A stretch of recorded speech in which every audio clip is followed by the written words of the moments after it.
Ya, memang perjumpaan antara Ketum PD Perjuangan Megawati Soekarnoputri dan juga Presiden Prabowo makin santer dibicarakan. Kalau kemudian Bu Mega ini membantah ada permusuhan antara dirinya dengan Prabowo, namun mengapa hingga saat ini wacana perjumpaan antara Megawati dan Prabowo tak kunjung terjadi? Apakah kemudian faktor kemesraan antara Jokowi dan juga Prabowo menjadi batu sandungan penghalang antara pertemuan mereka? Kita akan bahas tuntas bersama dengan sejumlah narasumber kami. Sudah hadir di studio bersama dengan kami ada Waketum Jokowi Mania, Bung Andi Aswan. Selamat malam, Bung Andi. Malam. Terima kasih sudah hadir. Terima kasih. Hadir pula bersama dengan kami ada analis politik Mas Agung Baskoro. Selamat malam, Mas Agung. Malam, Mbak Maria. Dan juga sudah tersambung bersama kami melalui sambungan Zoom ada juru bicara PD Perjuangan, ada Aryo Sedo Bagaskoro. Mas Sedo, selamat malam. Terima kasih sudah bersambung bersama kami. Malam Mbak Aya, Mas Agung, Pak Andi, selamat malam semuanya. Malam Mas Eno. Kalau gitu langsung saja nih, betul tidak sih kemudian Jokowi di sini menjadi faktor penghalang perjumpaan antara Bu Mega dan juga Pak Prabowo, Mas Agung? Kalau misalkan pertemuan dilangsungkan sebelum pelantikan Pak Prabowo kemarin, mungkin iya. Karena pada masa itu Pak Jokowi masih presidennya. Tapi ketika sekarang akan digelar, harusnya nggak ada masalah lagi.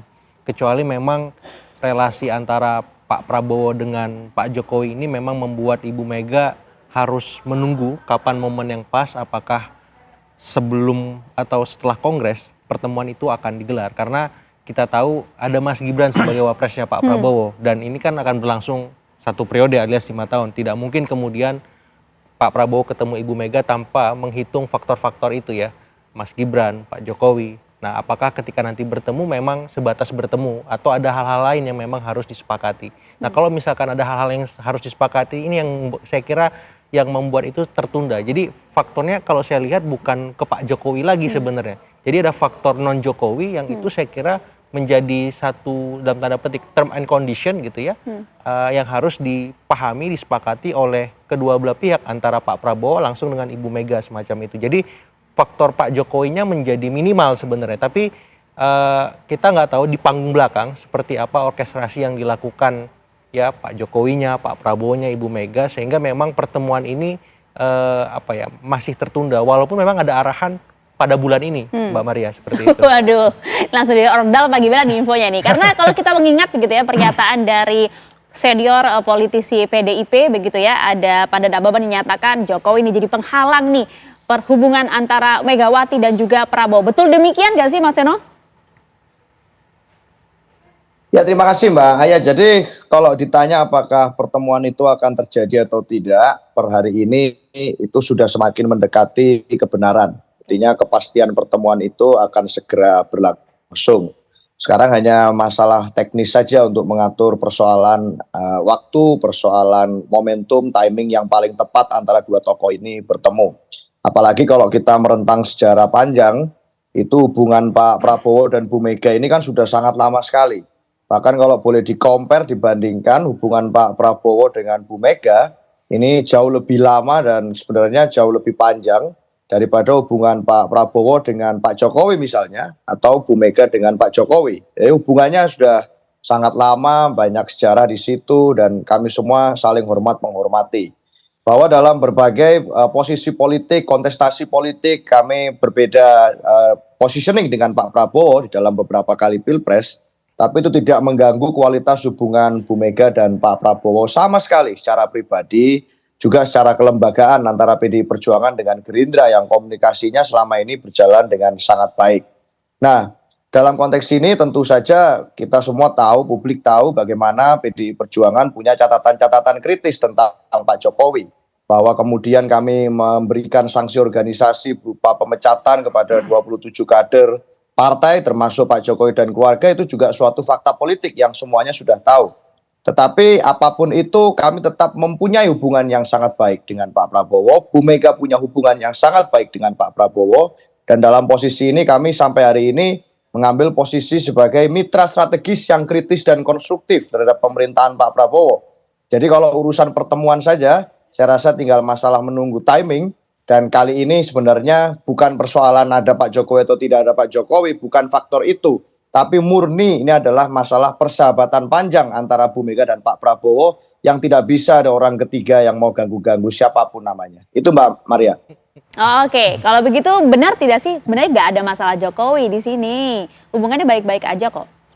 Ya, kalau kita lihat situasi pertemuan Pak Prabowo dengan Ibu Mega, ini seperti kita nonton drama Korea.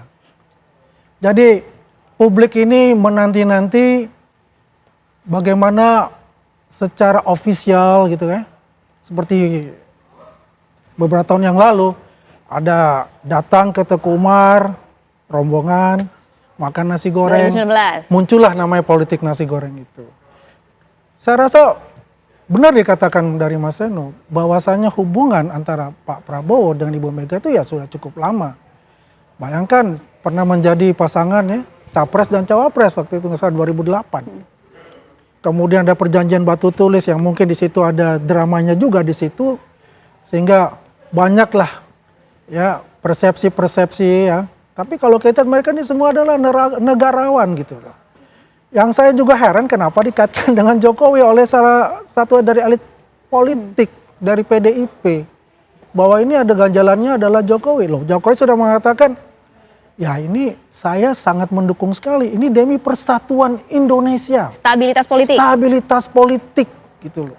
Tidak ada lagi yang nantinya ada A, B, C, D. Kontestasi itu sudah selesai. Ya kan? Jadi ayo dong.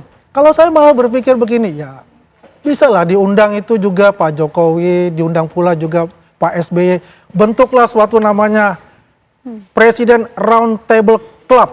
Wah, kan keren itu. Artinya di situ ya udah nggak ada lagi lah namanya egosentris. Ini kita bicara Indonesia ke depan.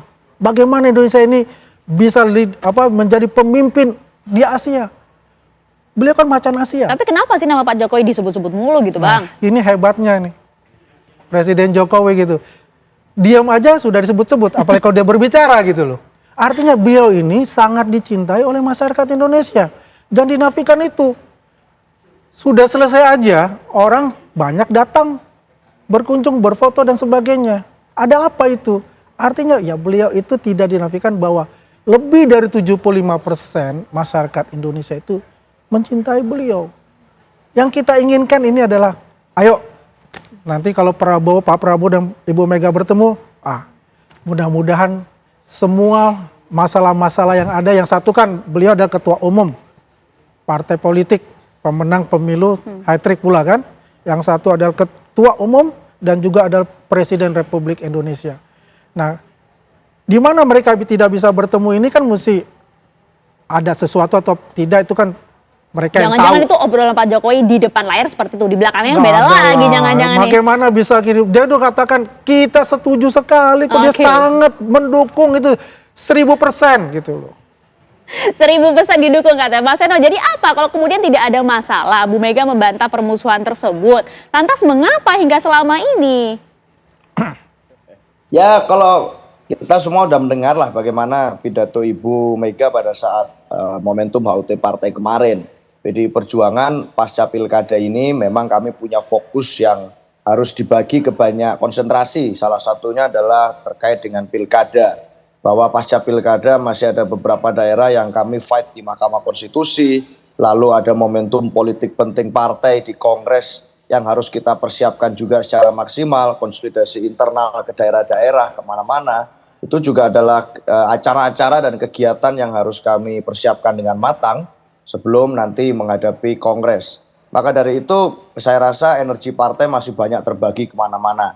Bu Mega pun masih memikirkan anak-anaknya di internal. Sehingga untuk bicara kepada pihak eksternal selama ini, toh dengan Pak Prabowo juga selama ini tidak ada halangan berarti melalui berbagai utusan yang sudah pernah menjalin komunikasi dengan pihak Pak Prabowo.